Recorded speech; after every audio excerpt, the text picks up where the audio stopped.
shot on top of his left eye, that I would say in the left frontal lobe, and then he was shot again in the upper right arm. He was shot.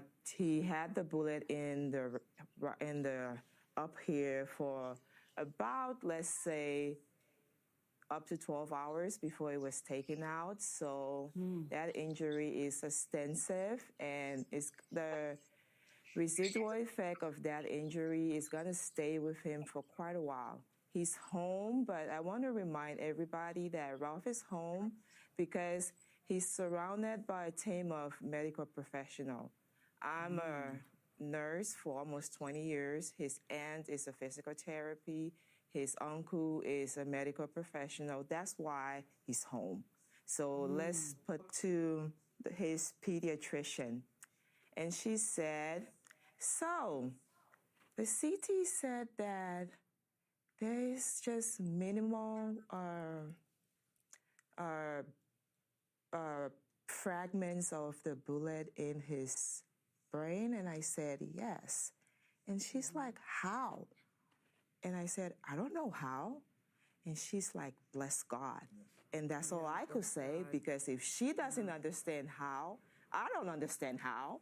Because if you get shot at that close of a range and the CT said that and the doctor don't understand how, then I don't understand how. Yeah, none of us. Because they didn't have school the next day.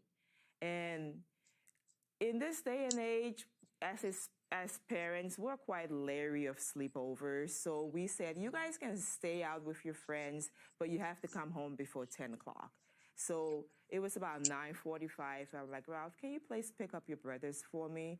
Being the kid he said, okay.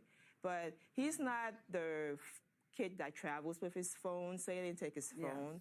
And he was like, okay, I'm going to pick them up. And he mistake the street for the terrace. So he went, and it was 1100. That was the house address. And he went and rang the doorbell.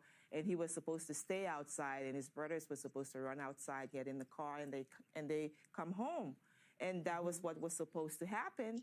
And while he was standing there, his brothers didn't run outside, but he got a couple of bullets in his body instead of a couple of twins coming up out and giving him a hug.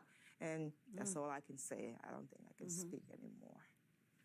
Yeah. You know that blackness in and of itself, just being black, has been seen as a threat often in this country. And so when we hear him say, I feared for my life, and we know that the only thing he was being confronted with was a 16-year-old ringing his doorbell, it is obviously unjustifiable for him to decide to use deadly force against this so-called threat. But again, blackness is not a threat. We will speak with later today is referring to as the racial element. There's some obvious racial elements. It's a white shooter. It's a black boy. The white shooter perceives the black boy as a threat, and we hear that a lot, right? We saw the law enforcement community respond by essentially criminalizing the boy and not criminalizing the shooter, the 80-year-old man who shot an unarmed kid. He went home and slept in his bed that night. That's kind of common in the United States in terms of the racial dynamic in our justice system. But I'm not sure what 4 years old will be a consideration in terms of what he thought leading into the moment. But I'll remind you that the former president and the current president of the United States is about that age as well. It's not an age that's sort of over the hill for everyone. And so he had an opportunity to make intentional decisions, and he decided to shoot a 16-year-old boy.